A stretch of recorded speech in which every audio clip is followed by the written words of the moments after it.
IPL 18 తొలి మ్యాచ్లో RCB ఘన విజయం సాధించింది. బెంగళూరు జట్టు డిఫెండింగ్ ఛాంపియన్స్ కోల్కతా నైట్ రైడర్స్ని 7 వికెట్ల తేడాతో ఓడించింది. వరుసగా 4 మ్యాచ్ల్లో ఓడిన తర్వాత ఆర్సీబీ కేకేఆర్ని 3 సంవత్సరాల తర్వాత ఓడించింది. ఈడెన్ గార్డెన్ స్టేడియంలో జరిగిన మ్యాచ్లో బెంగళూరు 175 పరుగుల లక్ష్యాన్ని 16.2 ఓవర్లలోనే ఛేదించింది. విరాట్ కోహ్లీ 59 పరుగులు చేసి నాటౌట్గా నిలవగా కెప్టెన్ రజత్ పతిదార్ 34 పరుగులు, ఫిల్ సాల్ట్ 56 పరుగులు చేశారు. కోల్కతా నుంచి వరుణ్ చక్రవర్తి 1 వికెట్ దక్కింది.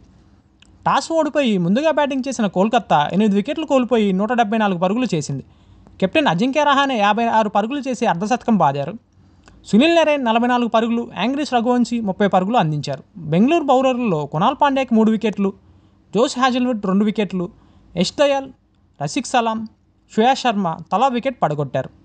విరాట్ కోహ్లీ చరిత్ర క్రియేట్ చేశారు. ఐపీఎల్లో 4 జట్లపై 1000 పరుగులు చేసిన తొలి ఆటగాడిగా నిలిచారు. కేకేఆర్తో జరుగుతున్న మ్యాచ్లో ఆయన 1000 పరుగులు పూర్తి చేసుకున్నారు.